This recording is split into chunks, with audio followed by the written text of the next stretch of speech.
कहानी की शुरुआत होती है जहाँ पर पहली बार एक लड़की बिना अंडरवियर के सो रही थी। जब ये लड़की गहरी नींद में थी तभी कोई इसका ब्लैंकेट खींच लेता है। इस चीज से उसकी आंख खुल जाती है और जैसे ही वो चेक करने के लिए उठती है तभी कोई पीछे से उसके बालों को पकड़कर उसे बेड पर पटक देता है। और ऐसा करने वाला कोई और नहीं बल्कि खुद उसका पिता था। लड़की अपने पिता से पूछती है कि क्या बात है, लेकिन उसका पिता उसे कोई जवाब नहीं देता और अपनी बेटी के शरीर पर गंदी नजर डालता है। इसके बाद वो अपने चेहरे को अपनी बेटी के सामने लेकर आता है और उससे बोलता है कि मेरी बेटी कितनी बड़ी हो गई है। अब लड़की अपने बाप के मुंह से ऐसी बातें सुनकर डर जाती है। इसके बाद वो लड़की के बालों को छोड़कर उसके चेहरे को छूने लगते हैं। अब लड़की इससे डरकर रोने लगती है। अब ये लड़की समझ नहीं पा रही थी कि उसके साथ ये हो क्या रहा है और तभी इसके पिता यहाँ से चले जाते हैं। खैर अब अगली सुबह उस लड़की की माँ खाना बना रही होती है। उस लड़की का नाम मैरी था। वो यहाँ पर सोच रही थी कि कल रात को मेरे साथ जो हुआ क्या मुझे वो अपनी माँ को बताना चाहिए। तभी उसकी बहन भी सीढ़ियों से नीचे आ जाती है और उसका भाई भी टेबल पर आकर बैठ जाता है। तभी उसके पिता भी यहाँ पर आकर बैठ जाते हैं और ऐसा बिहेव कर रहे थे जैसे कल रात कुछ उन्होंने किया ही ना हो। मैरी सोचती है कि कल रात तो ये मुझे बड़ी बुरी तरह से देख रहे थे और आज ये इतने नॉर्मल कैसे हैं। इसलिए मैरी अपनी टेबल से उठती है और वहाँ से चली जाती है।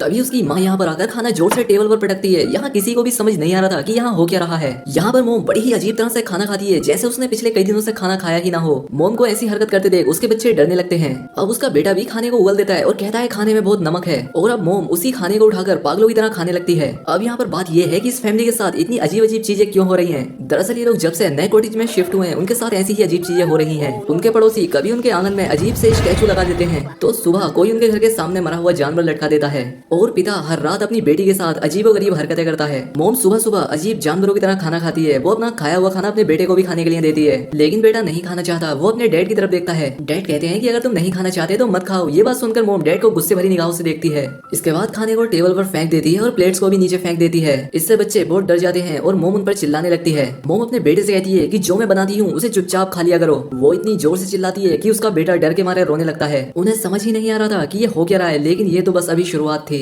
मैरी बाथरूम में गर्म पानी से नहा रही थी तभी उसके पास कोई आकर खड़ा हो जाता है। जब वो शीशे को साफ करती है तो वो डर जाती है। उसकी जुड़वा बहन उसे डरा देती है, लेकिन उसकी बहन उससे सिर्फ मजाक कर रही थी। इसके बाद ये दोनों बहनें अपने कमरे में चली जाती हैं, जहाँ पर मैरी अपनी बहन को बताती है कि हर रात कैसे उसके डैड उसके रूम में आकर उसके साथ अजीबोगरीब हरकतें करते हैं। मैरी को ये बात सुनकर यकीन नहीं होता कि ये सब उसकी बहन के साथ भी हो रहा है। तभी उनके डैड भी वहाँ पर आ जाते हैं। ये दोनों बहनें जो आपस में बात कर रही थी, इनके डैड ने भी वो सब सुन लिया था। यहाँ पर डैड उनसे कुछ पूछने लगते हैं और इतने में ही वो एक चाकू निकाल कर उन पर अटैक कर देते हैं। मैरी उन्हें धक्का देकर गिरा देती है और इसके बाद ये दोनों बहनें यहाँ से भाग जाती हैं। लेकिन तभी अचानक से फिर से उनके डैड उनके सामने आ जाते हैं और मैरी के बालों को पकड़ लेते हैं। वो कुछ देर के लिए इन दोनों को देखते हैं। इसके बाद मैरी को नीचे फेंक देते हैं। मैरी सीढ़ियों पर जाकर गिरती है और वहीं पर बेहोश हो जाती है। मैरी की बहन एना डर कर वहाँ से भागने लगती है। जब वो पीछे मुड़कर देखती है तो वो पाती है कि उसके डैड उसके पीछे नहीं आ रहे हैं। डैड स्टोरेज रूम में जाते हैं और वहाँ से एक बड़ा सा हथौड़ा लेकर बाहर आते हैं। दूसरी तरफ मैरी को भी होश आ जाता है और वो अपनी बहन को ढूंढने लगती है। तभी उसे लगता है कि उसके पीछे कोई है और जब वो पीछे मुड़कर देखती है तो वो पाती है कि उसके डैड हथौड़ा लेकर उसके पीछे खड़े थे। अब वो हथौड़ा लेकर मैरी पर हमला करने ही वाले होते हैं कि तभी एना जोर से चिल्लाती है, जिससे डैड रुक जाते हैं। एना एक बैट से अपने डैड के मुंह पर जोर से मारती है, लेकिन उसके डैड को कुछ भी नहीं होता और इसके बाद वो उस पर भी हथौड़े से हमला करते हैं।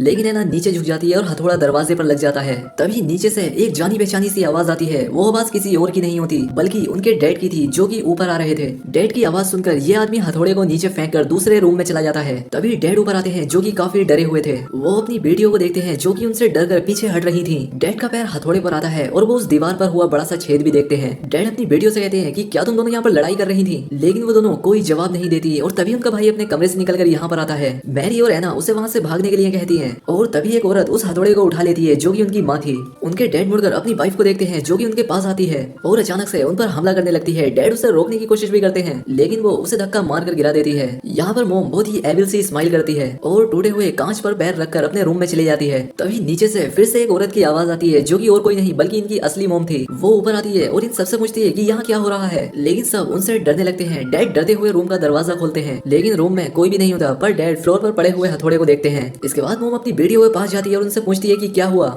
लेकिन एना और मेरी अपनी मोम से डर रही थी। अब अगले दिन डैड अपने भाई को घर बुलाते हैं। उनका भाई चर्च का एक फादर था। अगले दिन वो इनके घर आता है। फादर उन्हें ऐसी ही अजीब घटनाओं के बारे में बताता है, लेकिन उसका बड़ा भाई इस सब पर विश्वास नहीं करता था। रात को ये लोग डिसाइड करते हैं कि ये लोग सभी एक रूम में एक साथ सोएंगे। आधी रात में उनके छोटे बच्चे को टॉयलेट आती है और वो बिना किसी को परेशान किए खुद अकेला ही बाथरूम में चला जाता है। तभी हूबहू उसके जैसा दिखने वाला बच्चा रूम में आता है। वो बच्चा एक चाकू उठाता है और अजीब सी स्माइल करता है। वो फादर को मारना चाहता था, लेकिन वो उसे नहीं मारता। ऐसा लग रहा था जैसे उसे किसी चीज ने रोक दिया हो। तभी फादर अपनी आंख खोलते हैं और फादर की वजह से ही ये लोग एक रात चैन की नींद ले पाए थे। अब क्योंकि फादर अकेले इस चीज से नहीं डर सकते थे, इसलिए वो अपनी एक सीनियर की हेल्प मांगते हैं। सभी सीनियर आपस में बैठकर बात करते हैं कि आखिर इस फैमिली के साथ हो क्या रहा है और ये सभी लोग एक्सोर्सिज्म करने का प्लान बनाते हैं। ये फादर अपने काम में काफी माहिर होता है और इसके काफी चाहने वाले भी थे। शाम को फादर्स की टीम उनके घर जाने के लिए निकलती है, लेकिन रास्ते में एक कौवा उनकी गाड़ी के कांच पर अटैक करके उसे तोड़ देता है, जिससे गाड़ी का बैलेंस बिगड़ जाता है और गाड़ी एक गड्ढे में जाकर क्रैश हो जाती है। दूसरी तरफ डैड अपनी बेटी मेरी को बेड से बांध देता है। यहाँ पर मोम उसे समझाने की कोशिश करती है, लेकिन वो कहता है कि ये सब ठीक करने का बस यही एक रास्ता है। अब आधी रात में फादर खून से लथपथ होकर उनके घर आते हैं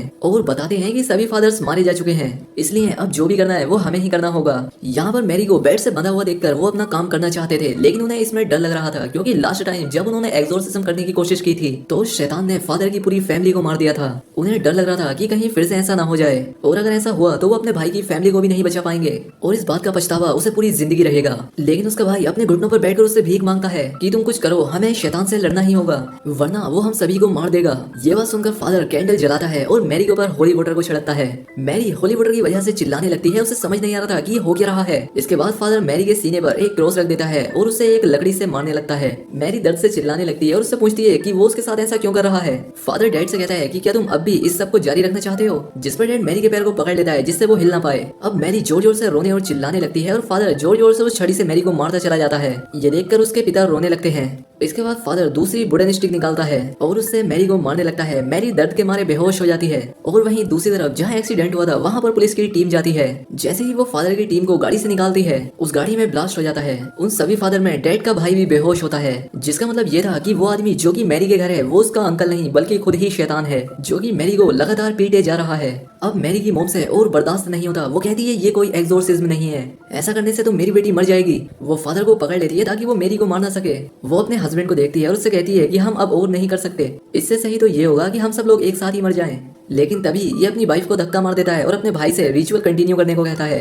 तभी उस आदमी को एक आवाज सुनाई देती है जो कि उससे कह रही थी कि वो एक डरपोक आदमी है और वो गलत का साथ दे रहा है। और तभी जैक को सब समझ आने लगता है। वो अपनी वाइफ का गला दबाने लगता है और फादर एक खतरनाक सी स्माइल करता है।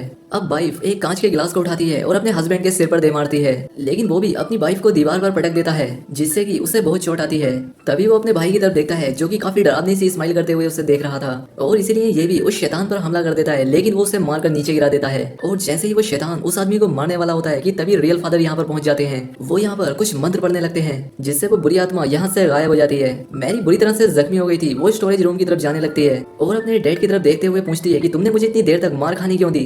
तभी फादर मैरी के सामने एक मिरर रखते हैं जिससे कि उसकी बॉडी से शैतान निकलकर बाहर आ जाता है। फादर उस शैतान को अपने शरीर के अंदर ले लेता है और अपने भाई से उसे मारने के लिए बोलता है, जिस पर उसके भाई टूटे हुए क्रॉस को उसके सीने में घुसा देता है, जिससे फादर और वो शैतान दोनों ही एक साथ मर जाते हैं। और इसी के साथ इस मूवी का भी यहाँ पर एंड हो जाता है। तो दोस्तों उम्मीद करता हूँ कि आपको एक्सप्लेनेशन पसंद आई होगी। अगर वीडियो अच्छी लगी हो तो वीडियो को लाइक और चैनल को सब्सक्राइब जरूर करें।